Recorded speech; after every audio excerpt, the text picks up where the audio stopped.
Hello మామాస్, welcome to my YouTube channel మామా ఈజీరా. సో నా ప్రీవియస్ వీడియోలో తెలుసుకున్నారుగా ఫుల్ స్టాక్ అంటే ఏంటి, ఫుల్ స్టాక్కి ఎందుకు అంత క్రేజ్ ఉంది. సో ఈరోజు నేను నా జావా ఫుల్ స్టాక్లో ఫస్ట్ వీడియోని అప్లోడ్ చేస్తున్నా. సో ఈ వీడియోలో నేను జావా ఫుల్ స్టాక్ ఓవర్వ్యూ అనేది ఇస్తా. సో జావా ఫుల్ స్టాక్లో ఏమేమి ఉంటాయి, సో మనం ఈ కోర్స్లో ఏమేమి నేర్చుకుంటాం, సో ఇవన్నీ ఈరోజు మనం తెలుసుకుందాం. సో ఫస్ట్ వచ్చేసి సి లాంగ్వేజ్. సో చాలామంది అనుకుంటారు జావా ఫుల్ స్టాక్ చేస్తున్నాం కదా, సో సి ఎందుకు, డైరెక్ట్గా జావా నుంచి స్టార్ట్ చేద్దాం. ఆర్ పైథాన్ ఫుల్ స్టాక్ చేస్తున్నాం కదా, సో సి లాంగ్వేజ్ ఎందుకు, డైరెక్ట్గా పైథాన్ లాంగ్వేజ్ స్టార్ట్ చేద్దామని. బట్ సి లాంగ్వేజ్ అనేది చాలా ఇంపార్టెంట్ మావా. ఎందుకంటే మన ఫౌండేషన్ అనేది స్ట్రాంగ్గా ఉండాలి. ఫౌండేషన్ స్ట్రాంగ్గా ఉంటేనే బిల్డింగ్ స్ట్రాంగ్గా ఉంటుంది. సో ఇలానే కోడింగ్లో కూడా మనం సి లాంగ్వేజ్లో స్ట్రాంగ్గా ఉంటే డిఫరెంట్ లాంగ్వేజెస్లో కూడా స్ట్రాంగ్గా ఉంటాం. ఎలా అంటే మనం జావా నేర్చుకున్నా, పైథాన్ నేర్చుకున్నా, ఏ లాంగ్వేజ్ నేర్చుకున్నా మన సి లాంగ్వేజ్ అనేది ఇంపార్టెంట్ మామ. మనం సి లాంగ్వేజ్లో నేర్చుకుంటే సో మనం లాజిక్స్లో కింగ్ అవ్వచ్చు. సో లాజిక్స్ నేర్చుకున్నాక మనం ఏదైనా చాలా ఈజీగా నేర్చుకోవచ్చు. అందుకే సి లాంగ్వేజ్ అనేది ఒక ఫౌండేషన్ మామ. వచ్చేసి మామ కోర్ జావా. సో ఈ కోర్ జావా అనేది ఒక బేసిక్ లాంటిది. సో జావాలో బేసిక్స్ కోర్ జావా అంటాం. సో కోర్ జావాని ఇంకేమంటామంటే జావా ఎస్ఈ అంటాం. సో ఈ ఎస్ఈ ఫుల్ ఫామ్ ఏంటంటే జావా స్టాండర్డ్ ఎడిషన్.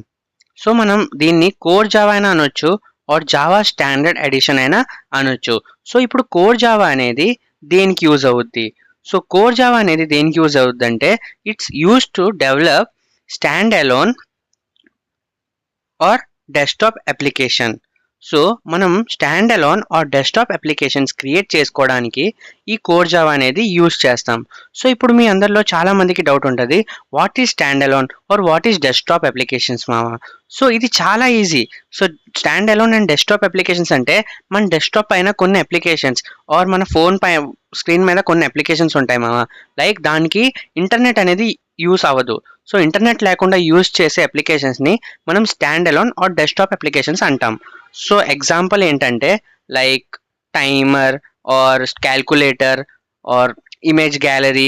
సో ఇవన్నిటిని చూడడానికి యూజ్ చేయడానికి మనకి ఇంటర్నెట్ అనేది అవసరం లేదు. సో ఈ టైప్ ఆఫ్ అప్లికేషన్స్ని మనం stand alone applications or desktop applications అని అంటాం మావా. థర్డ్ వచ్చేసి advance Java. So advance Java or దీన్ని మనం ఇంకేమంటామంటే Java double E. So Java double E అంటే ఏంటంటే enterprise edition. Core Java complete అయ్యాక మనం అడ్వాన్స్ జావా అనేది చదువుతాం. So advance Java or Java enterprise edition అంటాం. సో ఇది దేనికి యూజ్ అవుద్దంటే use to develop web applications. So ఇది వెబ్ అప్లికేషన్స్ క్రియేట్ చేయడానికి యూజ్ అవుద్ది. సో మనం కోర్ జావాలో stand alone or desktop applications అనేవి క్రియేట్ చేసాం. సో వితౌట్ ఇంటర్నెట్ అని. సో విత్ ఇంటర్నెట్తో యూజ్ చేసినవే ఈ web applications like WhatsApp, Facebook, Instagram. Fourth వచ్చేసి స్ప్రింగ్. సో ఇది జావా ఫ్రేమ్వర్క్ అనమాట. సో ఫ్రేమ్వర్క్ అనేది చాలా ఇంపార్టెంట్. ఏ లాంగ్వేజ్ నేర్చుకున్నా ఫ్రేమ్వర్క్ అనేది కంపల్సరీగా నేర్చుకోవాలి. సో డిఫరెంట్ ఫ్రేమ్వర్క్స్ ఉంటాయి ప్రతి లాంగ్వేజ్లో, బట్ ఫ్రేమ్వర్క్ అనేది చాలా ఇంపార్టెంట్ మనం వెబ్ అప్లికేషన్స్ క్రియేట్ చేసుకోవడానికి. సో జావా ఫ్రేమ్వర్క్ అనేదే ఈ స్ప్రింగ్ అనమాట. సో ఈ స్ప్రింగ్ ఫ్రేమ్వర్క్లో మనం ఏమేమి చదువుతామంటే కోర్ స్ప్రింగ్, ఇంకా కోర్ స్ప్రింగ్ అంటే స్ప్రింగ్లో బేసిక్స్, దాని తర్వాత స్ప్రింగ్ బూట్ చదువుతాం. అండ్ ఇంకా స్ప్రింగ్ బూట్ అయిపోయాక దాంట్లో మనం మైక్రో సర్వీసెస్ అనేది నేర్చుకుంటాం.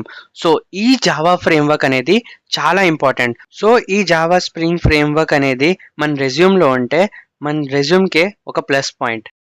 సో నెక్స్ట్ వచ్చేసి ఫ్రంట్ ఎండ్ ఆర్ దీన్ని మనం ఇంకేమనొచ్చు అంటే వెబ్ టెక్నాలజీస్ అనొచ్చు, ఆర్ యూఐ డిజైన్ అనొచ్చు, ఆర్ ఫ్రంట్ ఎండ్ డిజైన్ అనొచ్చు.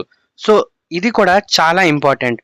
సో ఇది ఎందుకు యూజ్ చేస్తారంటే ఫర్ డెవలప్ యూజర్ ఇంటర్ఫేస్ కోసం.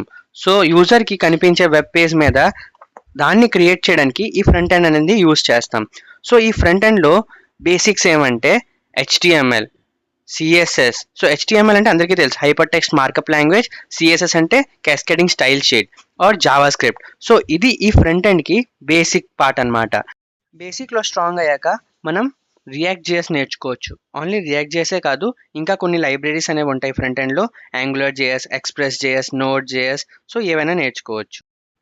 నెక్స్ట్ వచ్చేసి ఈ ఫుల్ స్టాక్ డెవలప్మెంట్‌లో మనం నేర్చుకోవాల్సింది ఏంటంటే database. So, database also a very important part of the full stack development role. So, ఈ డేటాబేస్‌లో కూడా కొన్ని సీక్వెల్స్ అనేవి మనం నేర్చుకోవాలి. సో, ఆ సీక్వెల్స్ ఏంటంటే ఎస్‌క్యూఎల్ అండ్ పీఎల్ఎస్‌క్యూఎల్. సో, ఈ డేటాబేస్‌లో మనం ఎస్‌క్యూఎల్ అండ్ పీఎల్ఎస్‌క్యూఎల్ అనేది నేర్చుకుంటాం. సో, మనం ఈ ఫుల్ స్టాక్ డెవలప్మెంట్ కోర్స్‌లో ఇవన్నీ నేర్చుకుంటాం. సి లాంగ్వేజ్ అనే ఫౌండేషన్‌తో స్టార్ట్ చేసి core Java and advance Java and spring ఫ్రేమ్‌వర్క్స్‌తో పాటు front end technologies and database. So, ఈ కోర్స్‌లో మనం ఇవన్నీ నేర్చుకుంటాం. సో, ఎవరైతే స్టార్టింగ్ నుంచే Java full stack development course నేర్చుకుందాం అనుకుంటున్నారో, సో, వాళ్ళు డైలీ నా వీడియోస్ అనేది ఫాలో అవ్వండి మామ.